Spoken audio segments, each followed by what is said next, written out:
Assalamualaikum warahmatullahi wabarakatuh. Selamat siang adik-adik semua. Perkenalkan, saya Ibu Anita. Pada kesempatan kali ini, Ibu akan membahas pembahasan soal-soal IPA SMP yang dapat membantu adik-adik semua untuk mempersiapkan USDA. Baiklah, kita mulai ya untuk soal yang pertama. Perhatikan fenomena berikut.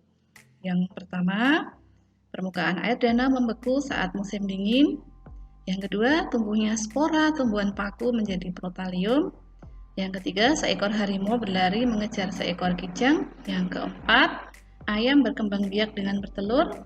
Yang kelima, terjadinya gerhana matahari total.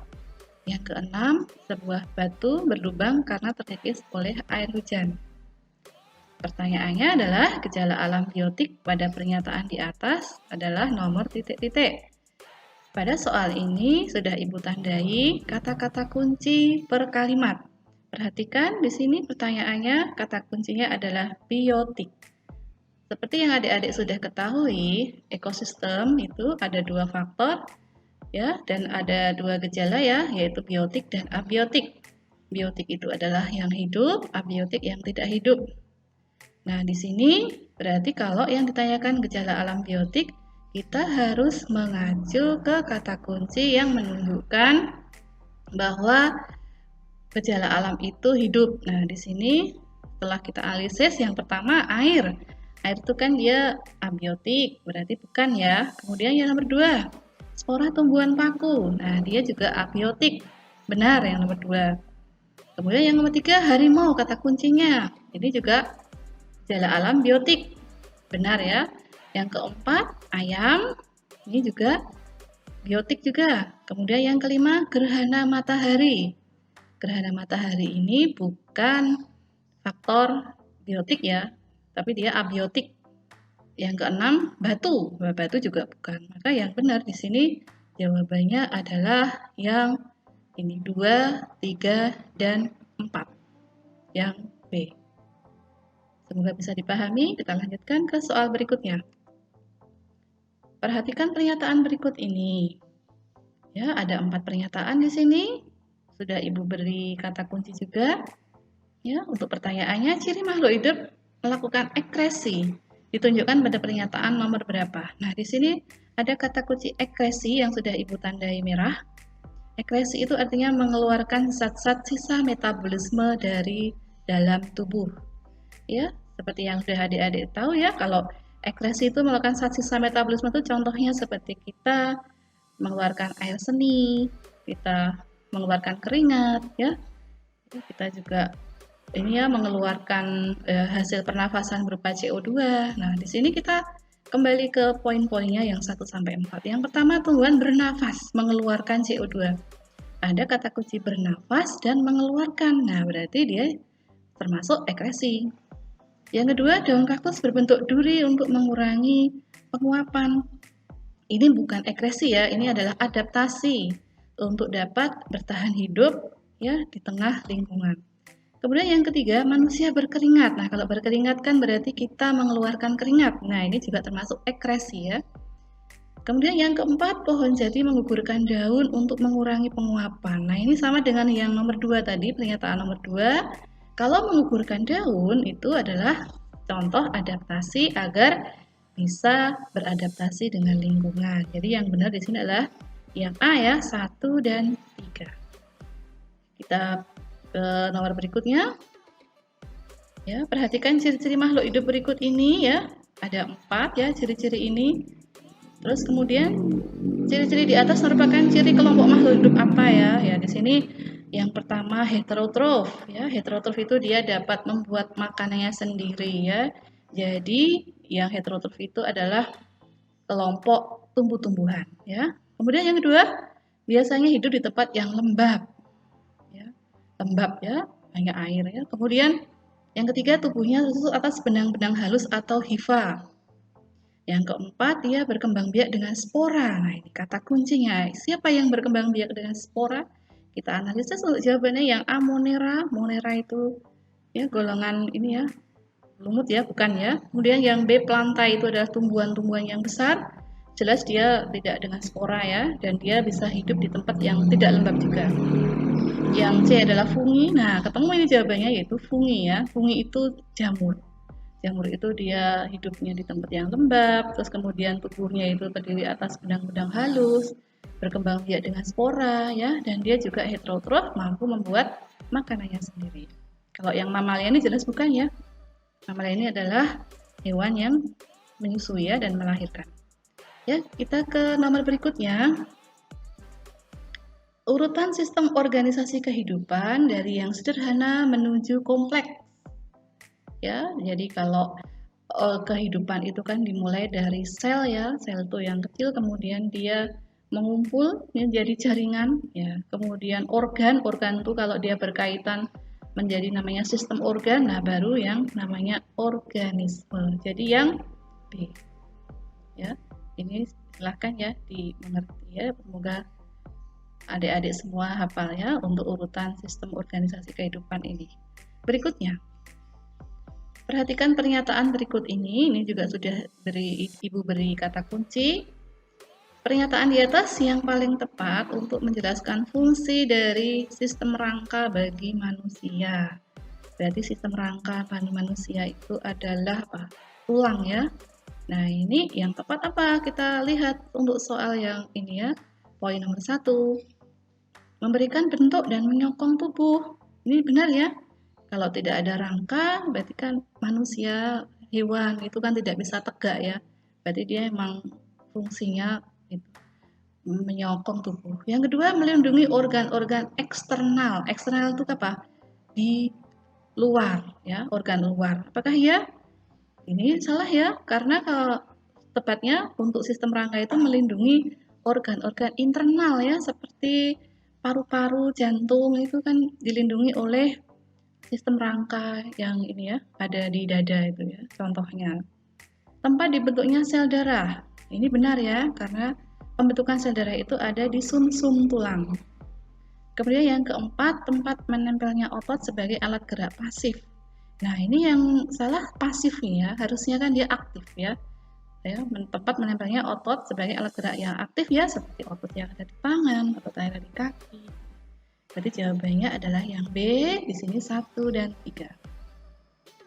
Soal berikutnya, ini urutan peredaran darah yang benar ya.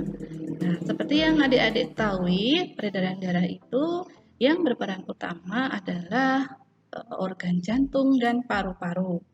Nah, maka untuk jawabannya di sini ya, jantung itu dia diperoleh darah itu seluruh tubuh, kemudian masuk ke bilik kanan dari bagian jantung, kemudian serambi kanan, lalu ke paru-paru, balik ke bilik kiri, serambi kiri, kemudian ke seluruh tubuh. Jadi jawabannya di sini yang A ya. Berikutnya, untuk soal ini ya, coba perhatikan data hasil percobaan berikut ini ya. Ada besi ban berkarat, kemudian besi ditempa menjadi pisau, beras yang ditumbuk menjadi tepung, ketela rebus diberi ragi menjadi tape, sampah organik yang ditimbun menjadi kompos. Nah, percobaan yang menghasilkan perubahan fisika yang mana ya ini ya? Nah, seperti kita tahu ya adik-adik ya, bahwa perubahan materi itu ada 2. Yang pertama adalah perubahan fisika, yang kedua adalah perubahan kimia. Apa perbedaannya? Perubahan fisika itu perubahan yang tidak menghasilkan zat yang baru. Sedangkan kalau perubahan kimia itu adalah perubahan yang menghasilkan zat yang baru. Kita lihat untuk yang nomor 1, data nomor 1, besi berkarat. Besi berkarat dia jelas ya ada hasilnya ya, ada zatnya baru yang muncul ya. Dari besi yang tidak ada apa-apanya kemudian timbul ini ya, kuning kecoklatan gitu, karat itu kan ada materi baru, berarti dia adalah perubahan kimia untuk yang nomor 1 ini. Kemudian nomor 2, besi ditempa menjadi pisau. Nah ini dia masih sama sifatnya antara besi dengan yang sudah menjadi pisau. Jadi tidak ada perbedaan, tidak ada materi yang dihasilkan. Kemudian yang ketiga, beras ditumbuk menjadi tepung. Nah ini juga masih sama ya, karena kan tepung beras juga sifatnya masih seperti beras. Ya, jadi dia termasuk perubahan fisika. Yang keempat, ketela rebus diberi ragi menjadi tape. Nah, ini kan dia ada zat baru yang dihasilkan sehingga rasanya menjadi berbeda. Ketela rebus ya, sebelum diberi ragi, kemudian sesudah diberi ragi lalu menjadi tape, itu kan rasanya jauh berbeda. Sehingga untuk yang nomor 4 ini termasuk perubahan kimia. Kemudian yang kelima, sampah organik yang ditimbun menjadi kompos ya. Sampah organik itu sebelum menjadi kompos kan dia baunya tidak enak ya, tapi setelah menjadi kompos kan dia cenderung tidak berbau ya, sehingga ada perubahan sifat. Sehingga untuk yang data nomor 5 ini adalah termasuk perubahan kimia. Jadi yang benar adalah jawabannya yang 2 dan 3 ya. Baiklah, kita lanjutkan ya. Untuk perhatikan rumus kimia beberapa zat berikut ya. Ini ada 6 rumus kimia. Di sini yang ditanyakan adalah molekul unsur dan molekul senyawa itu berturut-turut ditunjukkan oleh nomor berapa. Yang pertama, ya, C6H12O6. Ini adalah rumus kimia dari glukosa atau gula ya, yang kita konsumsi sehari-hari. Nah, di sini ada 3 unsur, ada unsur C, ada unsur H, dan unsur O. Ya, molekul unsur dan molekul senyawa itu perbedaannya apa? Kalau molekul unsur itu dia adalah gabungan dari atom-atom yang dari unsur yang sama, ya. Kalau molekul senyawa itu gabungan dari unsur-unsur dari atom-atom yang unsur-unsur yang berbeda, ya. Makanya nomor 1 ini, data nomor 1 ini adalah termasuk molekul senyawa, ya. Ciri-cirinya apa? Dari 3 unsur yang berbeda, ya. Kemudian nomor 2, SO4 2 min. Nah, ini ada 2 min, berarti dia apa? Termasuk ion, ya. Sulfat ya, ini namanya ion sulfat. Betul. Kemudian yang ketiga, CaCO3. Ini berdiri dari unsur Ca, kalsium, unsur C, karbon, unsur O, oksigen. Jelas ya dia? Jadi termasuk molekul senyawa. Yang keempat adalah H2 atau hidrogen. H2 berarti gabungan dari 2 atom H dan H yang bergabung, berarti molekul unsur. Yang kelima adalah O2. O2 berarti gabungan dari O dan O, ya, termasuk molekul unsur. Kemudian yang keenam adalah Ca2+. Nah, ini ada tanda 2+ di atas, ini berarti ion ya. Ion Ca atau ion kalsium, tapi dia kan ion positif. Jadi jawabannya yang molekul unsur ya, yang gabungan dari 2 atom yang sama tadi adalah yang 4 dan 5, yaitu H2 dan O2. Kemudian yang molekul senyawa itu adalah yang 1 dan 3 ya.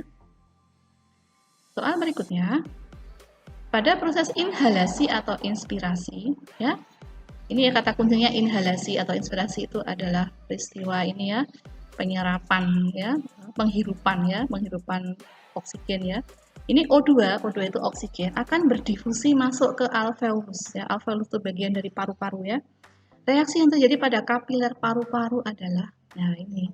Kalau pada kapiler paru-paru maka O2 ini dia akan bereaksi dengan hemoglobin darah yang di sini disambungkan dengan Hb.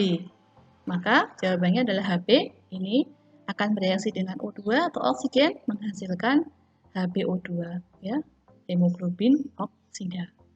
Ya. Untuk yang B HbO2 ini mah terurai ya, kebalikannya jelas salah ya.